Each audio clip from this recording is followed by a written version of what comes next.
Is Hillbilly Elegy a major player at this year's Oscars? We're going to talk about it.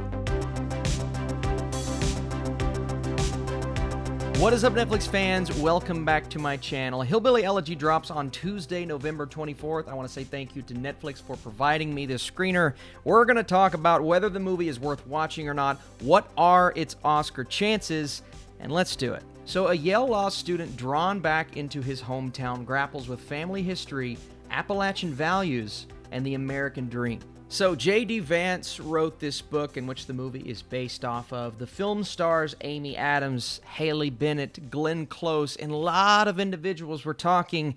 Glenn Close, at least in the trailer, looks like she absolutely crushes this role and could have a chance at the supporting actress Oscar. Now, after watching this movie and seeing a bit of the divisiveness online for those that have seen it and absolutely despised it, I will tell you that I do not think Hillbilly Elegy is a horrible film. At least for me, I wouldn't say it's one of the worst movies of the year. I've seen some pretty bad movies this year, but I'm also not going to tell you that I like the film all that much because it makes some really obvious narrative mistakes. There are aspects of the film that I just would have done completely differently, and they did not grasp me. They didn't grab me in a way that I expected them to, especially after seeing the trailer.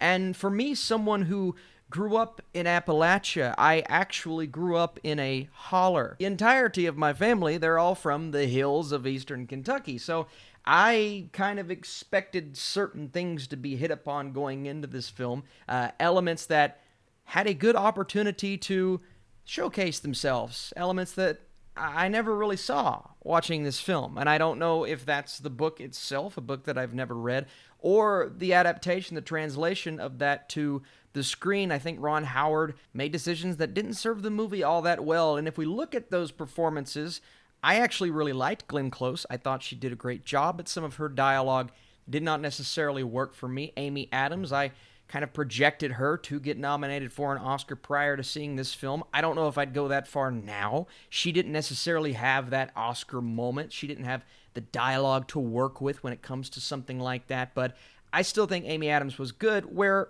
I wanted more was from the character of J.D. Vance. We see two different versions, a version of him as a child from the 90s and a version of him now, where he has some pretty high aspirations of becoming a lawyer, making it in this law career, something he's worked hard for his entire life. I found Gabriel Basso, and I don't know if this comes down to the performance or the direction, I found that character to be a bit flat.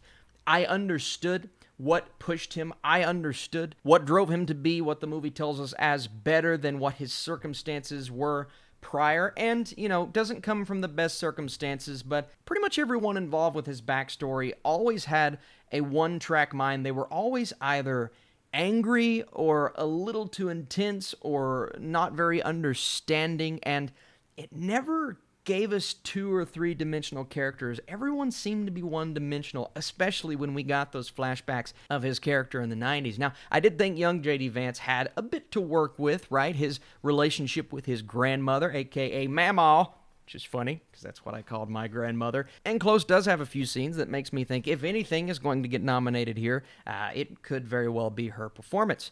But even those scenes, whether it's the vibrant color scheme that we get in the 90s in contrast to what we get with the more modern scenes, very kind of, I hate to say it like this, dull, but that's kind of the idea that Ron Howard was going for. And while I respect a decision like that, I don't think the execution actually helped the film. I was even watching those scenes at first, and I was looking at my television going, do I have this oversaturated? No, that's just kind of the look that they're going for with those flashbacks. But within those flashbacks, we don't necessarily get a lot to work with those characters. Amy Adams' character is dealing with addiction and struggling with trying to raise her kids, but the exploration of how that progresses didn't really draw me in as much as the story wanted to. And then we come to the more present scenes with J.D. Vance, and whether it was his attitude or the way they wrote his character, I just could not get on board with his character. I couldn't find anything to relate to be understanding, and circumstance-wise, I get it. I understand why he was always upset, but it was always this, I want to be better than what I came from. But we don't quite see the other side of things. There's no nuance. There's no differential in the storytelling. Everything seems to be on one track, and this is not going to bother you if you're just looking for this grand Appalachian story giving us some life events that happened to this man. And I won't lie to you, there are some powerhouse moments, especially with good old Mamaw's character. And when I say a grand story, there's a lot in here. They cover a lot of ground, a lot of story, and that may feel epic to some. And I completely understand if you really enjoyed this movie. I just thought the execution fell extremely flat from a screenwriting perspective, from a narrative perspective. And if you're asking Austin, well, I've heard this is offensive to Appalachian culture, this and that. You know, if anyone can speak on that, that's me, because that's where I grew up.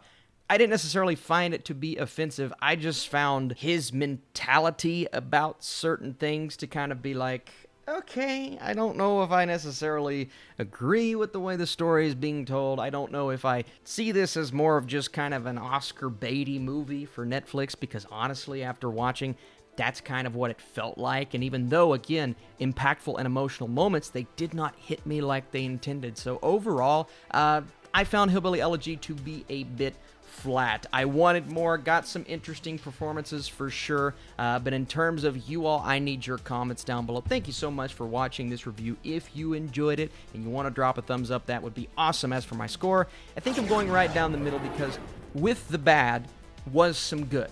Were some interesting performances, were some emotionally impactful moments. It's just the shell of this film didn't quite work, and honestly, I thought Ron Howard's direction was a bit flat. So I need to know down below, how did you feel about Hillbilly Elegy? Have you read the book? That's definitely some interesting insight that I would love to read once you guys comment your thoughts. Appreciate it big time. Stay tuned. Lots of reviews this Thanksgiving week. You're truly the best. I'll be seeing you later.